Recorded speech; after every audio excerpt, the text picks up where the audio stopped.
Hey, Mike here. I just wanted to let you know that you can listen to Dark Poutine early and ad-free on Amazon Music, included with Prime.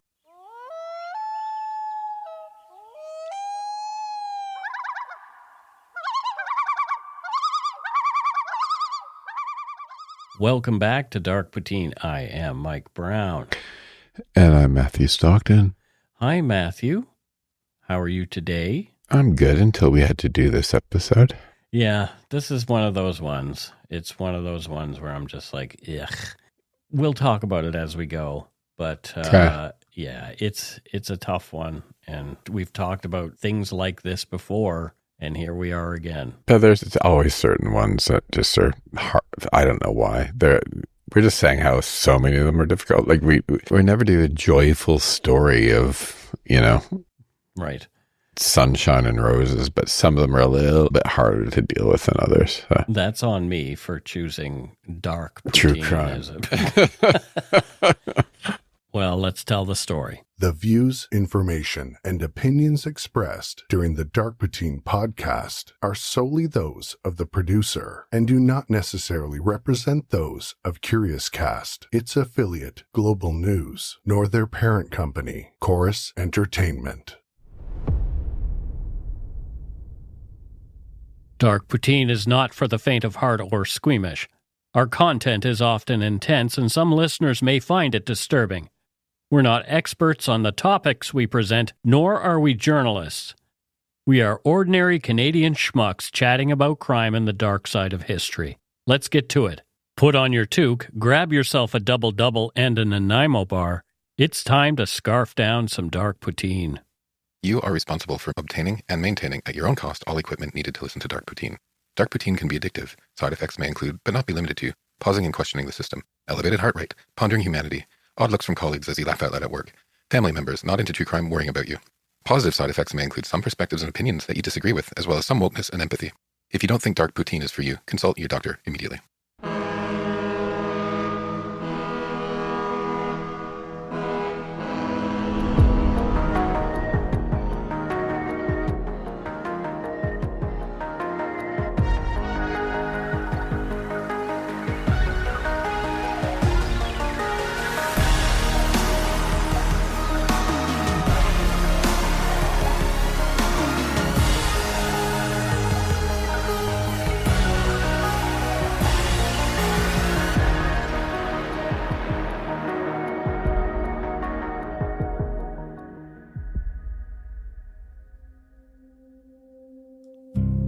Avis Ottey was a single mother who worked at Bell Canada and was raising her two daughters in a townhouse on Valley Stream Drive in Scarborough, Ontario.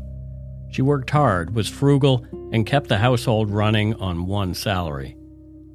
August 16, 1995 was a Thursday. She left for work in the morning and her daughters were home. Marsha was 19 and Tamara, whom the family called Tami, was 16. Avis finished her shift and headed home. She turned onto Valley Stream Drive and could see her house from down the block. The front door was slightly ajar. She went inside. The living room furniture was out of place, drawers hung open in the bedroom, and her underwear had been thrown across the floor. Avis thought they'd been burglarized. She moved through the house toward the basement stairs. At the bottom, she could see Marsha. Marsha was on the floor, and she wasn't moving. After a moment of shock, she rushed to the phone to call for help. There was no dial tone. She ran to the neighbors, begging to use the phone. While she waited for the call to connect, something came back to her, something Marsha had said just days before. You're listening to Dark Poutine, episode 433. If anything should happen, the Ottey sisters' murders.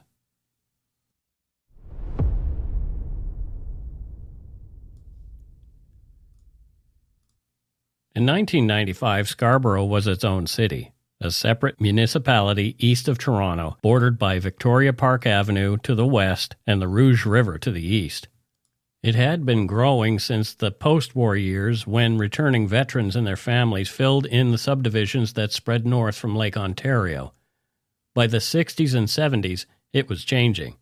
Caribbean immigrants arrived in numbers, Jamaicans, Trinidadians, Barbadians, drawn by work and the networks of family and neighbors who had come before them. They settled into the townhouses and bungalows of Scarborough's East End, found jobs, enrolled their children in school, and built communities. By the 1990s, Scarborough was one of the most ethically diverse places in Canada. It was also by reputation one of the most looked down upon. Torontonians to the west had a name for it, Scarborough. The joke is about geography, its distance from downtown, its sprawl, and its Soviet-like plainness. But for the people who lived there, it was home.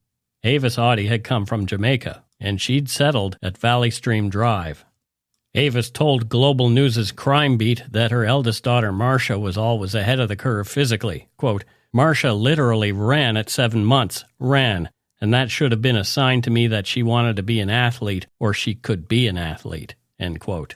And she was right. Marsha grew into an exceptional student athlete. She graduated from Sir Winston Churchill Collegiate in Scarborough and competed in track and field with the Scarborough United Spartans, a well-regarded athletic club in the city. She trained seriously. She competed seriously. When Marsha wanted something and went after it, she got it. Tami was cut from a different cloth, though the drive was the same. She was a forward on the Spartans soccer team. She was a top player, both competitive and physical, and in August 1995, she was heading into grade 11 at Agincourt Collegiate Institute.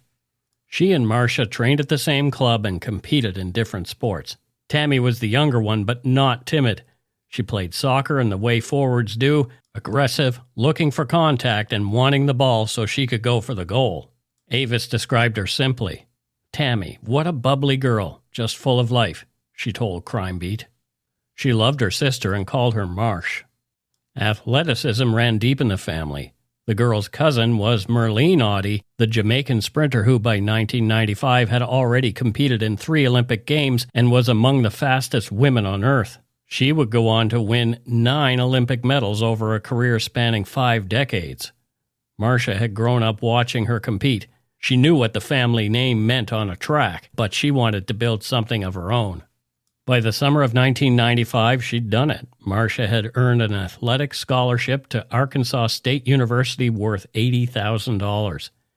She had worked her way to a full ride at an American university on the strength of what she had built as an athlete in Scarborough. She was enrolled for classes, her flight was booked, and her bags were on the bed. She was 2 days away from leaving. Avis, her mom, was proud beyond words. She was also relieved. There was a young man named Rohan Ranger. He and Marsha had known each other since they were around 14 years old. And he'd been a regular presence in the family's life, a familiar face at the dinner table, someone Avis had driven home, someone she'd given a warm pair of socks to one winter. He'd been Marsha's boyfriend. The relationship ended 4 months before the departure date, and it hadn't been amicable.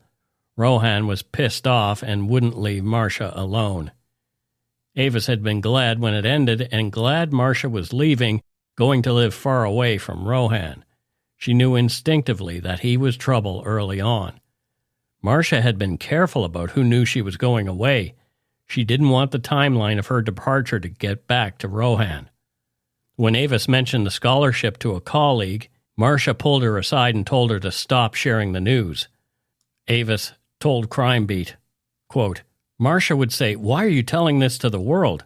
And I didn't understand at the time. She just did not want the word to get out to the ex that she was leaving because he wanted her in Toronto, end quote. People often ask why victims don't report danger sooner, but listen to what Marsha's doing here. She's already adapting her behavior. She's managing information. She's controlling who knows what. She's editing her own life because of somebody else's behavior. And we often think violence starts when somebody throws a punch or picks up a weapon. But as we know, sometimes it starts much earlier when one person's freedom begins shrinking to accommodate another person's obsession. And Marsha kept the details of her move close and packed quietly, and you can understand why. A few days before her departure, Avis stopped at the door to Marsha's room. Marsha was at her bags and suitcases sorting through what she was taking. She looked up, and the two of them held each other's gaze for a moment. Then Marsha said, quote, "If anything should happen to me, it's Rohan," end quote. What Marsha understood instinctively, researchers have since documented in detail. According to Statistics Canada, the most dangerous time for a woman in an abusive relationship is not during it, it's when she tries to leave. Women in Canada are 6 times more likely to be killed by an ex-partner than by a current one. 77% of domestic violence-related homicides occur upon separation, and violence increases by 75% at the point of leaving, an elevation that can persist for at least 2 years. Betty Jo Barrett, an intimate partner violence researcher at the University of Windsor, has described the dynamic this way. The risk of domestic homicide becomes highest during the period of separation, and the intensity of violence escalates when the abused person decides to leave. Marsha had ended the relationship 4 months earlier, and she kept the scholarship quiet. She had timed her departure carefully. She was 19 years old, and she had done everything right.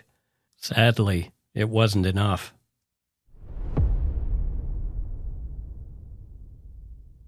Toronto police homicide detectives arrived at Valley Stream Drive on the evening of August 16, 1995. The main floor looked like a break-in, but all the doors and windows were intact. There was no evidence of forced entry. Whoever had come into that house had come through the front door, and someone had let them in. The basement is where they found the girls. Marsha had been stabbed 19 times in the chest and throat.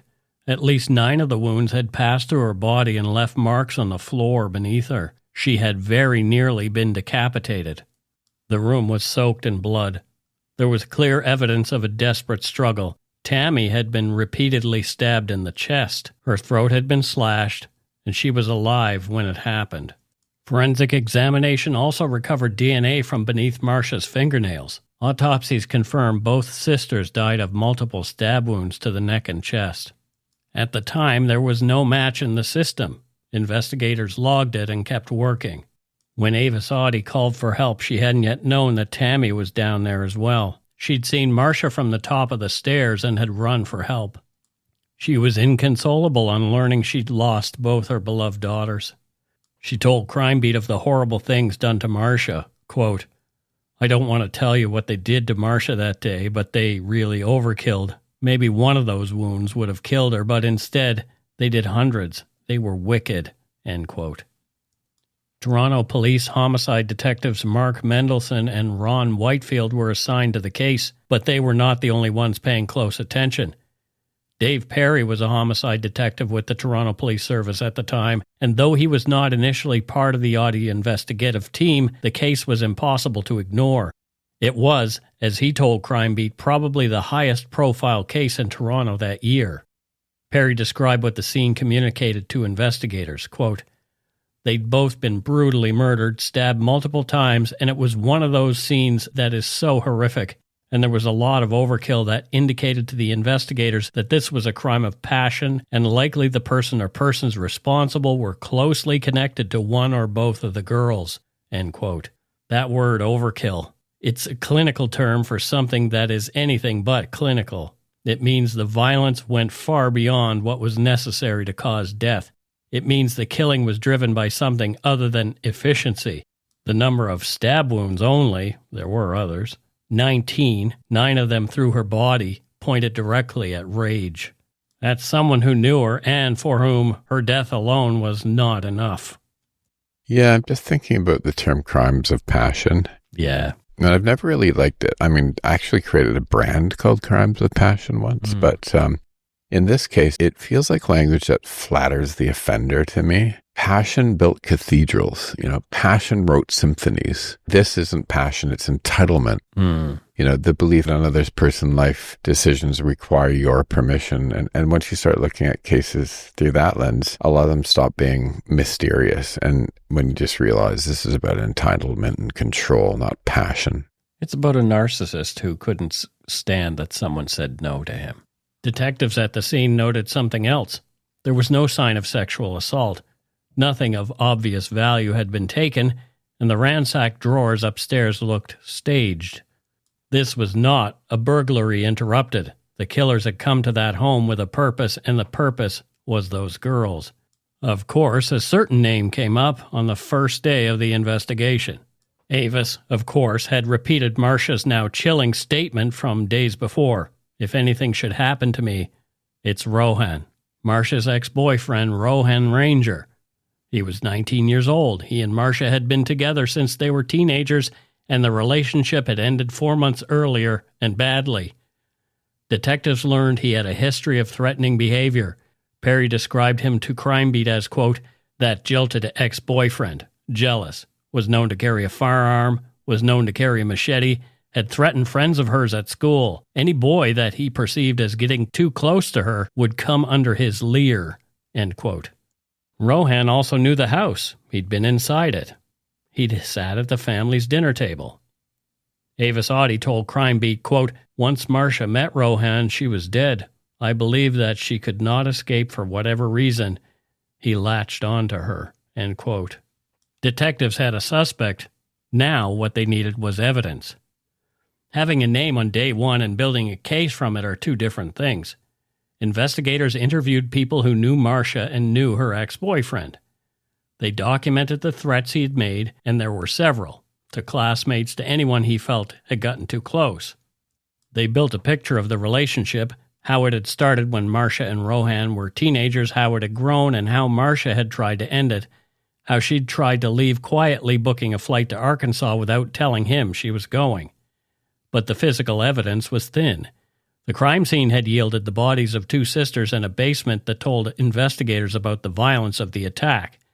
It had not yet told them, in the language that the courts require, who had carried it out. Days passed, then weeks. The investigation moved forward but produced no arrest. The city watched and waited, and the Ottey family buried their daughters on August 22, 1995. Two girls from Scarborough, a sprinter 2 days from her scholarship flight, and a 16-year-old soccer player heading into grade 11 were in the ground before summer was over. The case stayed open, and the suspect stayed free. 2 months passed with no arrest. The Ottey investigation remained open and active, but investigators were working a circumstantial case. They had a suspect, a motive, and a history of threatening behavior. What they didn't have was physical evidence that would hold in court. Then on the night of October 23, 1995, a man was stabbed to death inside a fare collector's booth at Victoria Park subway station in Scarborough. His name was Dimitrija Trajceski. Everyone called him Jimmy. He was 54 years old, a married father of two, and had worked for the Toronto Transit Commission for 22 years. He had come to Canada as an immigrant and had built a life doing what he considered honest, dependable work. His daughter Mariana told Crime Beat that he felt fortunate to have the job. His regular post was Chester Station, but that night he was filling in for a colleague at Victoria Park. His daughter Mariana had spent part of that day with him. She had needed a lift to the library to return some books, and Jimmy had driven her. They rode back together, and she remembered him being quiet on the drive. She later told Crime Beat about her feelings on learning of his death. Quote, he went to work and he was fine. How could he be gone? I ran to the washroom and threw up. Jimmy Trajceski became the first TTC employee ever killed on the job. He was found in a pool of blood, his hands bound behind his back. He had been robbed and stabbed to death. Homicide detectives Dave Perry and his partner Chris Wilson were assigned to the case.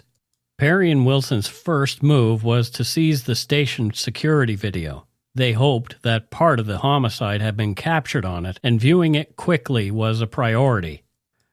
A bus driver pulling in for the last run of the night had heard the station alarm and gave investigators an immediate description of the suspect. A composite sketch was developed and circulated. Then something unexpected happened. Detectives from the Sexual Assault Squad showed up at the scene.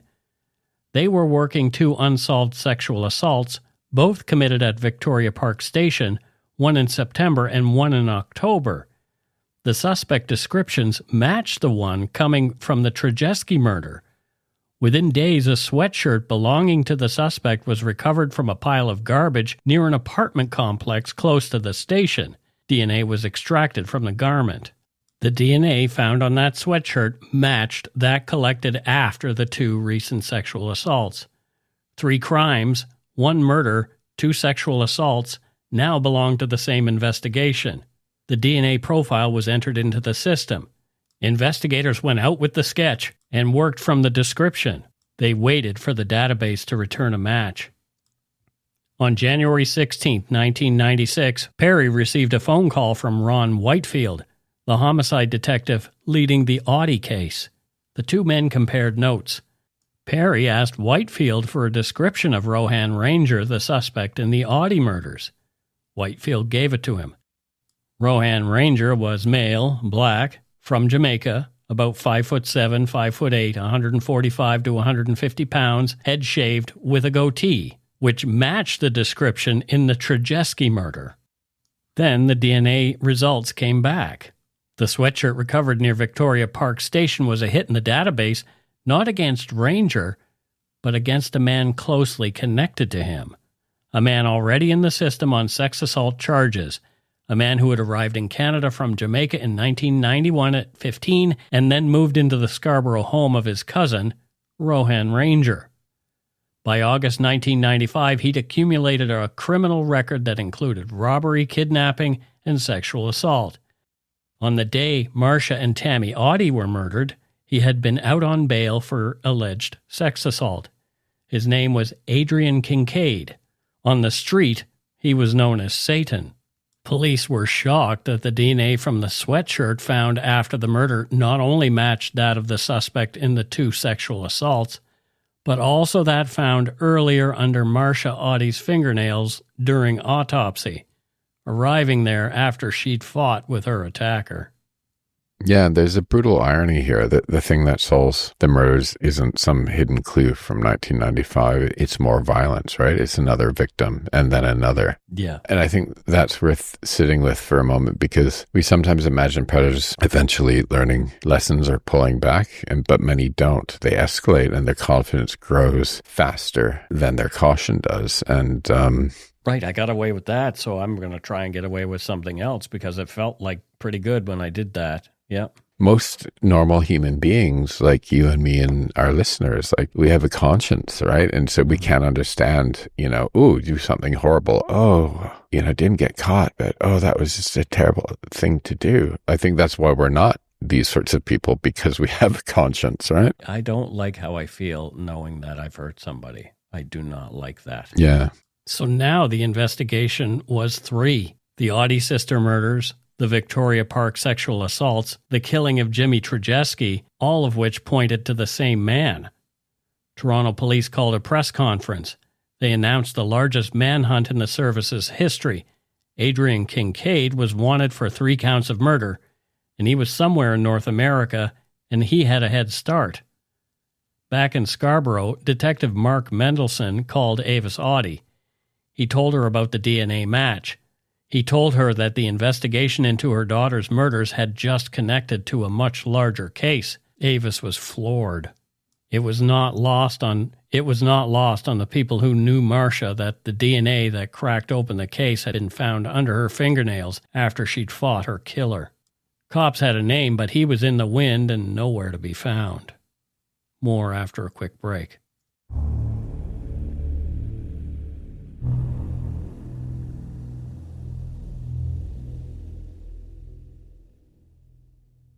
We are back at the halfway point, Matthew. You've written a bunch here. Yeah, I just keep coming back to the scholarship, right? Not because of the money and not because of athletics, but because scholarships are fundamentally about possibility, aren't they? Totally. The whole first part of this story is about a future getting bigger. Arkansas University competition, independence, a life expanding outward. Huge. Right? And then you have another person whose entire worldview depends on that future not happening. Yeah. And that's what makes this case feel so important and difficult to me, is we spend a lot of time talking about violence as anger, but a lot of violence is really about control, not anger. Mm-hmm. And it's somebody looking at another human being and saying, consciously or unconsciously, I get a vote in your future. And the truth is they don't. Nobody does, ever. And the moment somebody believes they own part of your future, they're no longer participating in a relationship. They're attempting to govern another person. And that's a very dangerous thing. 100%. After learning he was wanted for murder, a woman who knew Kincaid had contacted Toronto police and given them an address in Miami, Florida. Perry and his team flew there to try and find him. Perry had described leaving the city on the heels of the press conference, his team heading south with a name, a DNA profile, and a warrant. In February 1996, Kincaid surrendered to Toronto detectives, Miami police, and FBI agents. He was initially held as an illegal alien pending extradition, then brought back to Toronto and charged with 3 counts of first-degree murder. Marsha Ottey, Tamara Ottey, and Dimitrija Trajceski, along with multiple sexual assault and weapons charges. In custody in Florida, Kincaid talked. He gave investigators an account of what happened on August 16, 1995. He described how Ranger had come to him with a plan. Rohan was furious that Marsha was leaving for Arkansas. Somehow he'd found out.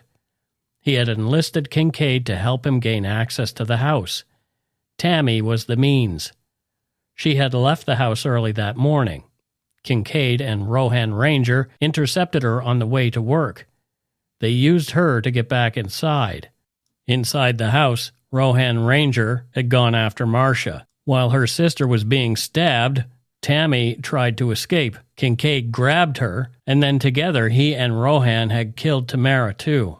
With Kincaid in custody and now talking, Toronto police turned their attention to the second man.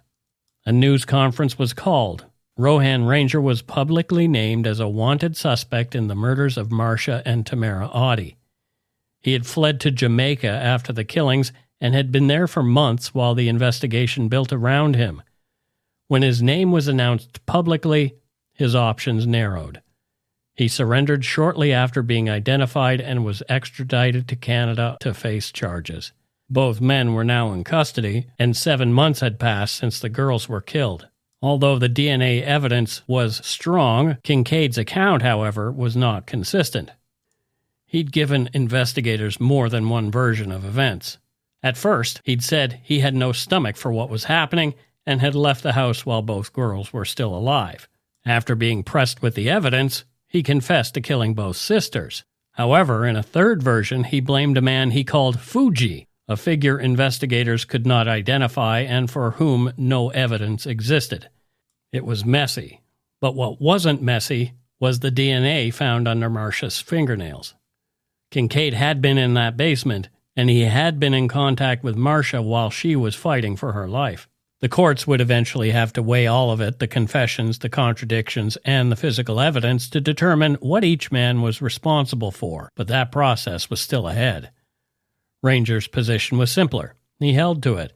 He maintained he had only asked Kincaid to frighten Marsha. He had not intended for anyone to die. The evidence told a different story about the nature of his obsession. When Marsha had told him the relationship was over and that she was leaving for Arkansas, he had put a gun to her head. He told her he would kill her if she tried to go. He had also written in her yearbook, according to reporting, quote, "If I can't have you, no one will," end quote. Marsha had known what she was dealing with. She'd kept the departure date quiet for a reason. She had told her mother who to blame if anything happened, and she'd been right. And she'd been 2 days away from being out of his reach. For Mariana Trajceski, the arrests brought some measure of relief, though her grief for her father was unchanged. She was shocked on hearing about Kincaid's legal past, that he was still out walking the streets and able to do what he did. Avis was relieved that the men allegedly responsible for her daughter's deaths were in custody. It gave her some measure of closure to know that Marsha was right about her attacker. She was still haunted by what she'd seen in the aftermath. Telling Crime Beat, quote, "Trauma like that disturbs your sleep, disturbs your state of mind," end quote. 2 men were charged. 2 families had answers at last, but ahead of them both was a long, painful road through the courts. Kincaid went on trial first on the Trajceski murder. The station security video had captured part of the attack. A bus driver placed him at the scene. The DNA from the sweatshirt connected him to the sexual assaults at the same station. The case moved quickly. He was convicted of first-degree murder in the death of Jimmy Trajceski and sentenced to life in prison. Rohan Ranger's trial on the Ottey murders followed in 1998. Avis Ottey testified for the Crown. In impactful testimony, she told the jury what Marsha had said to her while packing her bags. She described the years she had known Rohan Ranger, the dinners, the rides home, the warm socks. She described coming home on August 16th and what she had found. The jury faced the question of divided responsibility between two men who had acted together. Their verdict split along those lines. They found Ranger guilty of first-degree murder in Marsha's death, the killing the Crown argued he had planned and directed, and manslaughter in Tami's. The distinction reflected on the jury's assessment that Tami's death, while caused in part by Ranger's actions, did not carry the same degree of premeditation as Marsha's. He was sentenced to life. Avis told Crime Beat what the courtroom had been like. Quote, "It was such a long, drawn-out process. Dear God, it was long." End quote. She also noted the behavior of the accused at the defense table. Quote, "For most of the trial they giggled, and I thought, oh, how evil." End quote. In 1999, a separate jury tried Kincaid on the Ottey sister murders. The Crown's case rested on DNA, on Kincaid's own statements, and on the pattern of violence that had begun on August 16th and continued through the fall. After deliberating, the jury returned guilty verdicts on 2 counts of first-degree murder, one for Marsha, one for Tami. Justice Harry Laforme sentenced Kincaid and described the killings as, quote, "the work of an evil and fiendish person," end quote. Given the multiple life sentences and the question of whether terms would run concurrently or consecutively, Kincaid faced the prospect of spending at least 75 years in prison before parole eligibility. Kincaid's convictions, however, came with a bitter legal footnote. The Crown had asked Justice Laforme to delay sentencing while Parliament finished debating a bill that would allow consecutive life sentences for multiple murders. The bill did not pass in time. Kincaid received a mandatory life sentence with no parole for 25 years. But he was already serving an identical sentence for the Trajceski murder.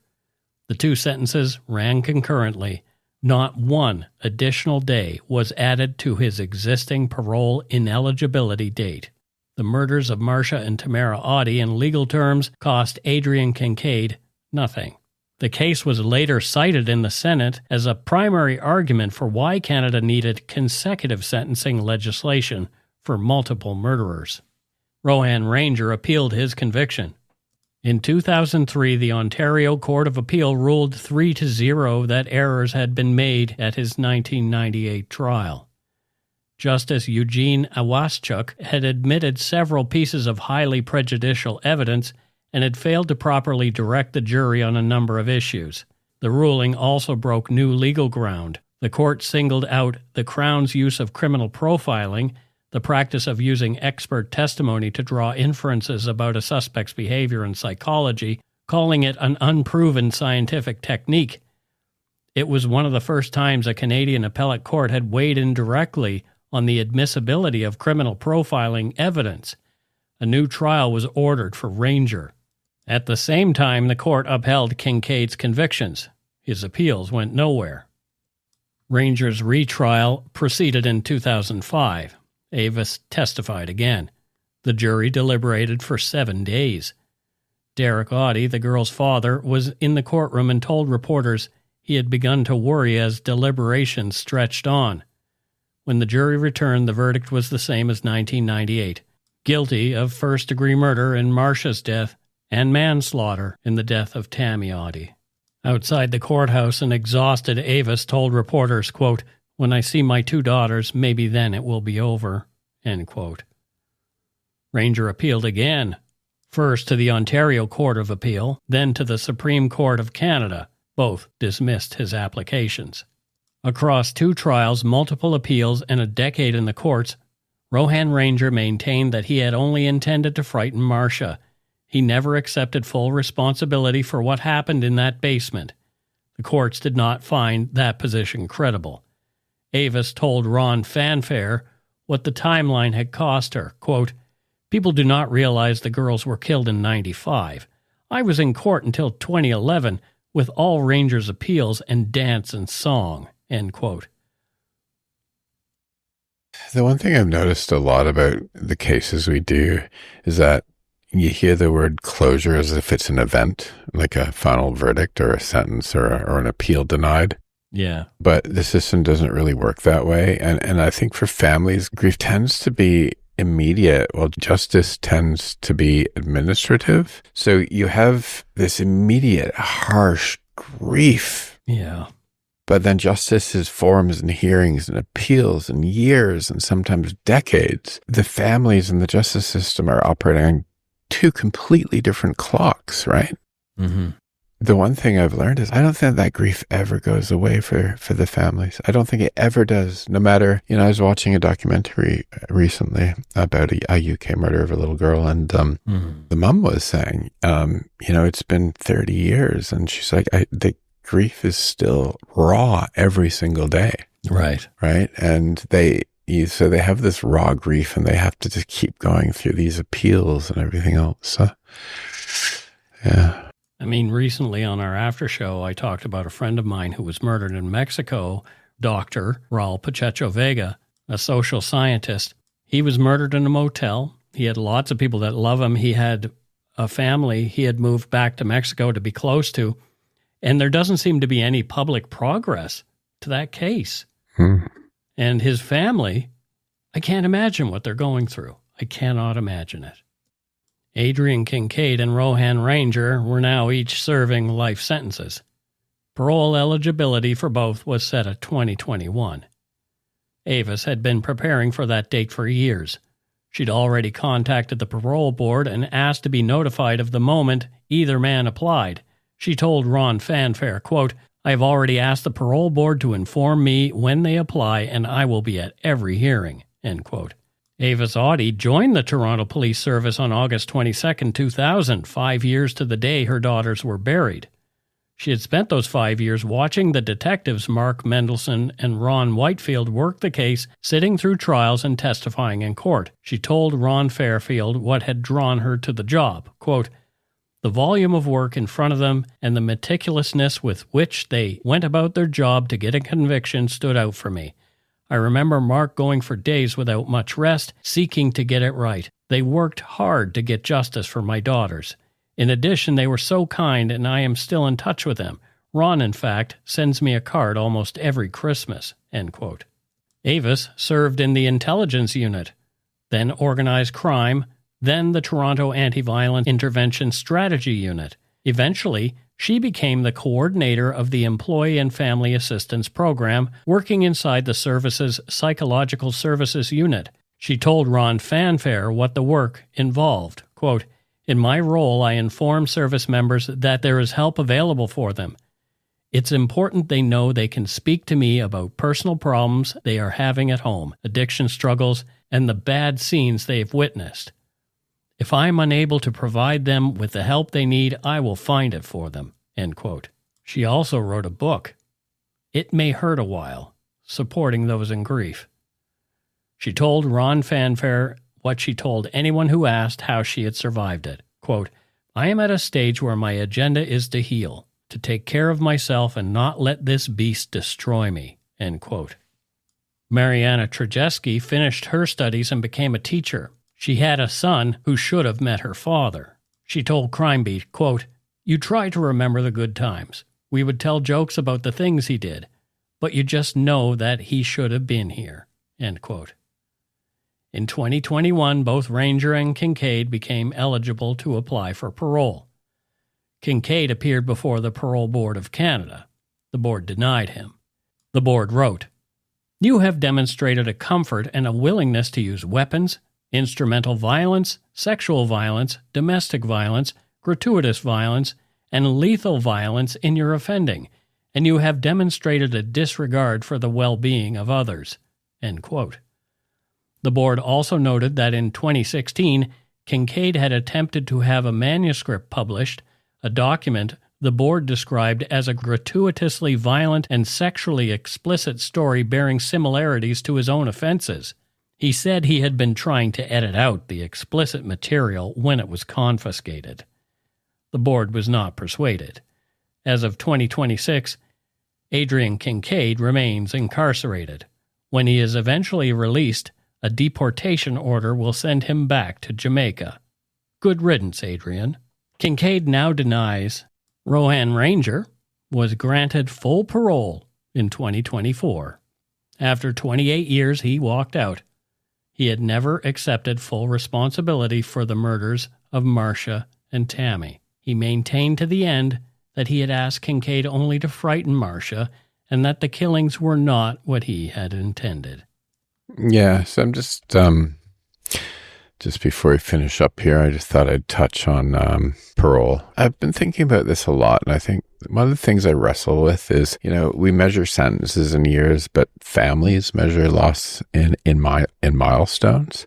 Mm-hmm. So, if graduation's missed or careers missed or children or grandchildren missed and all the things that should have happened. And when Ranger walked out in 2024, he'd experienced 28 additional years of life. But, Marsha and Tami never received a single additional day. Right. And I think that's why parole hearings are so difficult for families, not because they're not comparing years served, they're comparing futures lost. And that equation will never balance.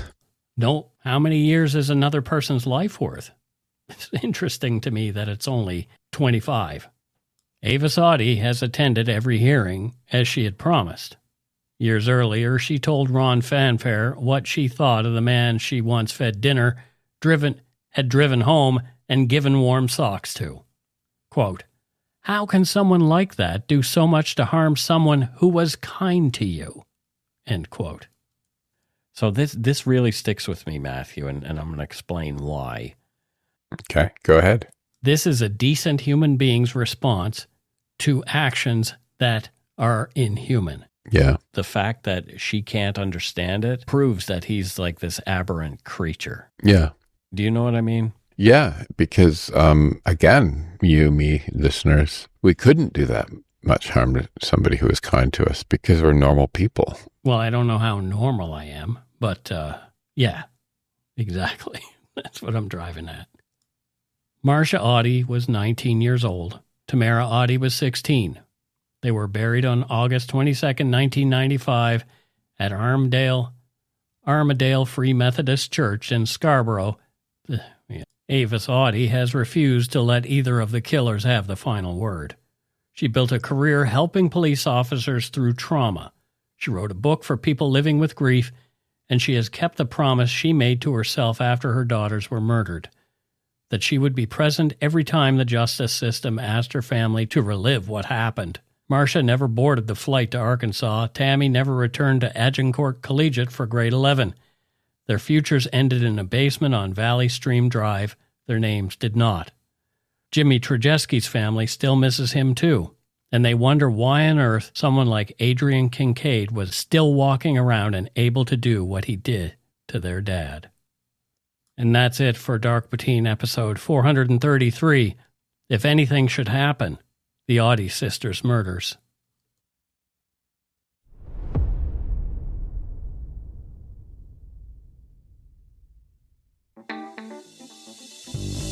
That's right. It's time for voicemails.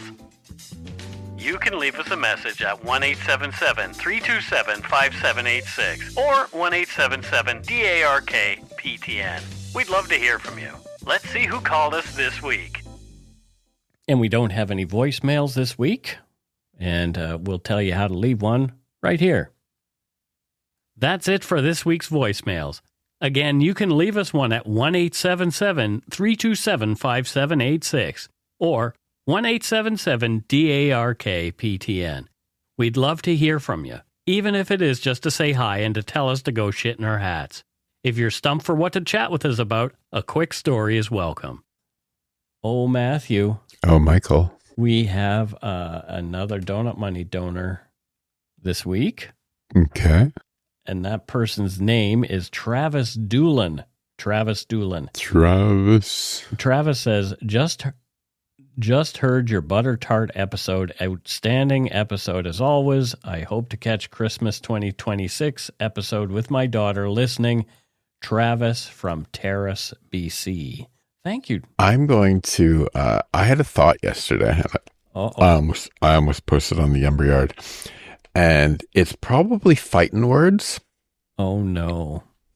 So I've come to the conclusion that really the only truly good butter tarts come out of small towns and villages in southwestern Ontario. Okay. I'm putting a stake in the ground. You know, Matthew, I deal with the emails. I know. You say these things, and then I deal with the fallout. Yep. Oh, boy. Anyway, yes, thank you, Travis. So Travis is in Terrace, BC with his daughter. They enjoyed the Christmas episode. What do you think Travis does there in Terrace, Matthew? Well, not make good butter tarts. Okay, well, we know he doesn't make good butter tarts, according to Matthew's mathematical equations here. And he imports clocks from Zurich and has a clock shop. He has a clock shop and imports clocks. Are there cuckoo clocks from Zurich? And he does all kinds of clocks. I like the clocks with mechanical stuff that goes on. I find them quite fascinating. His shop is called Clock-a-Doodle-Doo.